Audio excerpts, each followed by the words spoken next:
Hello बच्चों, कैसे हैं आप सभी।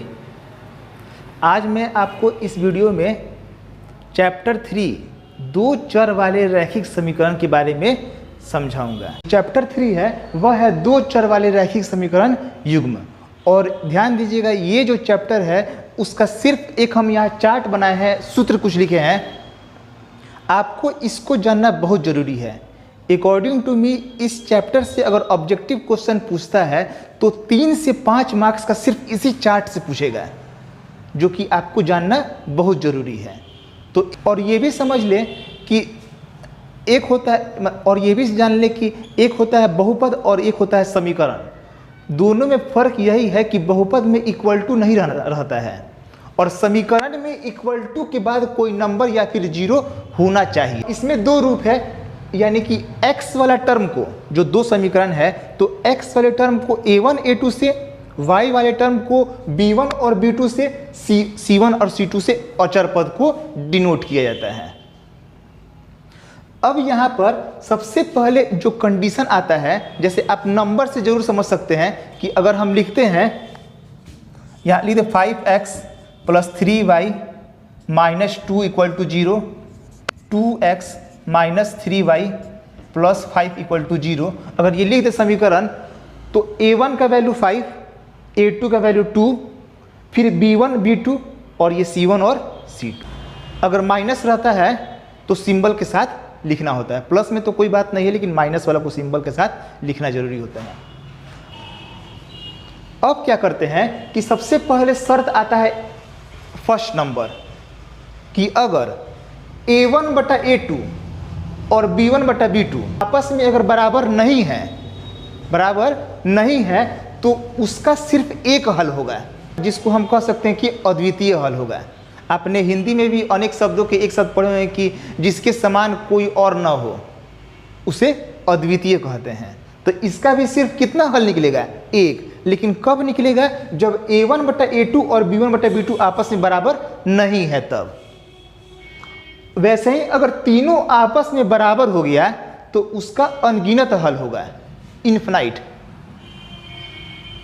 अगर शुरू का दो टर्म बराबर और तीसरा टर्म यानी कि c1/c2 बराबर नहीं है तो कोई हल नहीं होगा। इसको हम एग्जाम्पल से समझ सकते हैं। ध्यान दीजिएगा, a1/a2 माने कि 5/2 हो गया। अब b1/b2 का वैल्यू 3/-3 हो गया। आपस में बराबर नहीं है, तो जब बराबर नहीं है तो इसका कितना हल होगा? ओनली 1। वैसे ही आपको और भी तरह के एग्जाम्पल्स जो है कि वो हम समझाएंगे, लेकिन सबसे पहले इसके जो कुछ नियम रूल है उसके बारे में हम समझ लें कि कोई भी समीकरण में अगर ये 3 कंडीशन मिलता है तो कौन कौन सा उसका हल हो सकता है। सबसे पहले हम यह जान लिए। क्वेश्चन किस रूप में पूछता है कि दो समीकरण दे देगा आपको, दोनों समीकरण दे के बोलेगा क्वेश्चन में कि निम्नलिखित समीकरण के हल हैं, और 4 ऑप्शन दे देगा, 0, 1, इन्फिनाइट, कोई नहीं। तो आपको देखना होगा कि कौन सा कंडीशन इसमें लागू होता है। अभी सिर्फ इसी 2 टर्म के बारे में बता रहे हैं जी, अभी इधर नहीं गए हैं। समीकरण दे देगा और पहचानना रहेगा कि इसका कौन सा हल होगा, अनगिनत हल होगा कि एक हल होगा कि अनेक हल होगा, माने इस तरह से ऑप्शन आपको 4 दे देगा।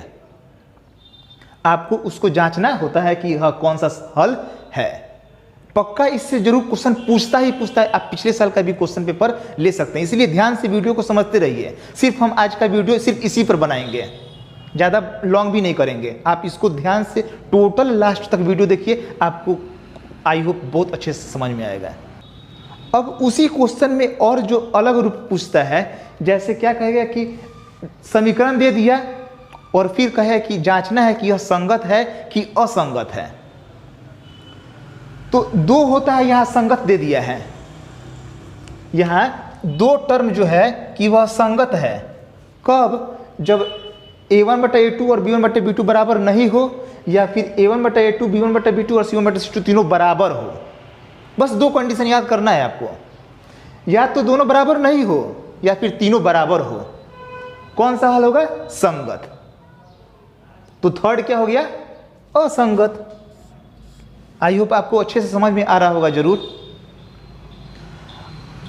और जो नेक्स्ट टाइप का जो क्वेश्चन पूछता है ये भी बहुत ही इंपॉर्टेंट है कि 3 ऑप्शन दे देगा आपको, कि बोलेगा कि मतलब कि ऑप्शन तो 4 देता है, कि एक दे देगा कि दोनों समीकरण के हल हैं विरोधी, अविरोधी, आश्रित, इनमें से कोई नहीं। तो आपको चेक करना होगा कि दोनों अगर इक्वल टू नहीं है तो अविरोधी हो गया, तीनों बराबर हैं तो आश्रित हो गया, 2 बराबर है और थर्ड जो है वो बराबर नहीं है तो वह विरोधी हो गया। इस चार्ट को जरूर नोट करके आप समझ लीजिएगा या फिर इसका स्क्रीनशॉट ले लीजिएगा। देखिए, ले सकते हैं आप इसका स्क्रीनशॉट। आपको सबसे पहले ये कैसे जांचते हैं उसके बारे में हम समझा रहे हैं। समीकरण 2 ठो दे के और उसमें अलग अलग टाइप्स के जो क्वेश्चंस पूछते हैं, जैसे कि अब पूछेगा कि अब बताना है कि इसके कौन से हल हैं। ऑप्शन दे देगा प्रतिच्छेदी रेखा, संपाती रेखा, समांतर रेखा, इनमें से कोई नहीं। अगर दोनों बराबर नहीं है तो प्रतिच्छेदी रेखा, तीनों बराबर है तो संपाती रेखा, अगर 2 बराबर है तीसरा बराबर नहीं है तो समांतर रेखा है। संपाती रेखा का मतलब होता है कि अगर दोनों का ग्राफ हम निरूपण करें, जो कि आपको हम समझाएंगे नेक्स्ट वीडियो में, अगर उसका ग्राफ निरूपण करें तो एक रेखा के ही ऊपर एक और रेखा आ जाता है, तो उसको कहते हैं संपाती रेखा, कॉन्साइड लाइन। अगर दोनों का ग्राफीय निरूपण करें, अगर एक दूसरे को क्रॉस करता है तो वह प्रतिच्छेदी रेखा है। आपको ग्राफीय निरूपण जब समझाएंगे तो ये ग्राफ आपको और अच्छे तरह से समझ में आएगा। अगर दोनों इक्वेशन का ग्राफीय निरूपण करते हैं, अगर दोनों एक दूसरे को नहीं काटता है, समांतर लाइन में जाता है, तब उसको कहते हैं समांतर रेखा। और यह कंडीशन कब आ सकता है? अब 2 बराबर हो और तीसरा बराबर नहीं हो। अब एक बार फिर इसको हम टोटल रिमाइंड कर देते हैं। एक होता है समीकरण और एक होता है बहुपद। बहुपद में सिर्फ ax² bx c के फॉर्म में रहता है, उसमें बराबर का सिंबल नहीं रहता है। और समीकरण में बराबर यानी इक्वल टू रहता है। सबसे पहले आपको हम बता दें कि ये जो चार्ट है, इस चार्ट से आपको ऑब्जेक्टिव क्वेश्चंस इराइज होते हैं। जब मैं आपको इस चैप्टर का ऑब्जेक्टिव क्वेश्चंस कराऊंगा तो आपको इससे और बेनिफिट होगा। लेकिन सबसे पहले इस चार्ट को हम समझ लें तो इसमें अलग अलग कंडीशंस हैं। मेन रूप से 3 कंडीशंस को हम देखते हैं कि या तो समीकरण के जो x और y वाला टर्म है a1/a2 और b1/b2 दोनों आपस में बराबर नहीं होंगे, या फिर तीनों बराबर होंगे, या फिर शुरुआत के 2 बराबर और तीसरा बराबर नहीं होगा। तो इस कंडीशन में क्या क्या निकल के आता है? तो या तो एक हल होगा, या फिर उसी को अद्वितीय हल भी कह सकते हैं, या अनगिनत हल होगा, या फिर कोई हल नहीं होगा। कब कब ऐसा होता है तो आपको ये कंडीशन याद करना होगा। सेकंड आता है ना संगत या फिर असंगत का बात आता है। थर्ड जो आता है कि अविरोधी है कि आश्रित है कि विरोधी है। नेक्स्ट आता है कि रेखा जो है कि वह प्रतिच्छेदी है कि संपाती है कि समांतर है। आपको इसको भी समझना होगा। और ये सब कंडीशंस यहाँ पर है जिसको आपको याद करना पड़ेगा, तो आपको समझ में आएगा। जैसे हम एक एग्जांपल लेते हैं। जैसे एक इक्वेशन दे दिया 5x + 3y - 2 = 0, 3x + 5y = 5। ये मान लेते हैं कि समीकरण है। तो इस समीकरण से पहले ये देखिए कि a1 और b1 कैसे निकालते हैं हम। ये समीकरण 1 है और ये 2। a1 बराबर हो गया 5, b1 बराबर हो गया 3, c1 बराबर हो गया -2, फिर a2 बराबर हो गया 3, b2 बराबर हो गया 5 और c2 बराबर हो गया। ध्यान दीजिए बराबर के उधर है ना, हमको इधर लेके आना होता है।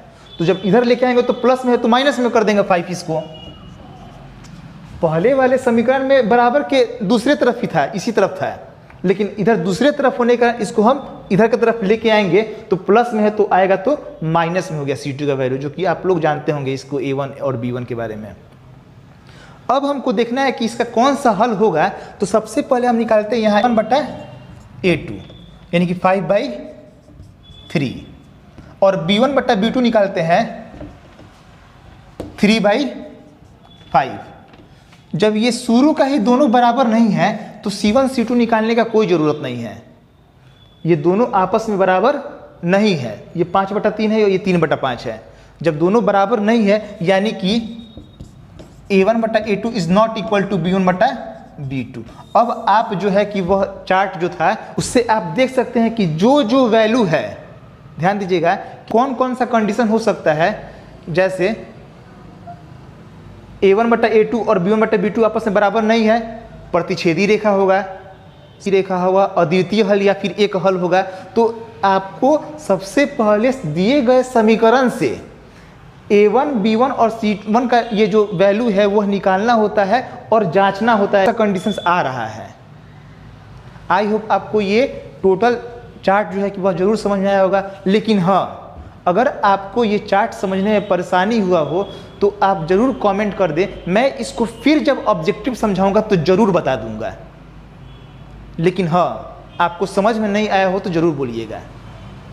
वैसे भी मैं कोशिश करूंगा कि जब आपको ऑब्जेक्टिव क्वेश्चन इसका कराऊं तो आपको टोटल उसमें समझा दूं। तो इसलिए आप ध्यान देना है कि जो मैं समझा दे रहा हूं वीडियो में आपको, उसको आप समझ लें। आप सभी ये टोटल जितने भी मैंने चार्ट समझाया है उसको बढ़िया से रिमाइंड कर लें, समझ लें। और ध्यान दीजिएगा कि नेक्स्ट वीडियो में मैं आपको ग्राफ के बारे में समझाऊंगा, तो आप ग्राफ का कॉपी, पेंसिल, रबड़ ये सब रख लें पहले से ही कि आपको हम जब समझाएं तो आप ग्राफ भी बना लें, जो कि 5 नंबर का आलेखीय विधि से पूछता है दीर्घ उत्तरीय में। तो इसलिए आप लोग ध्यान से पहले ये चार्ट को समझें और फिर नेक्स्ट वीडियो में ग्राफ को समझें। That's all, thank you.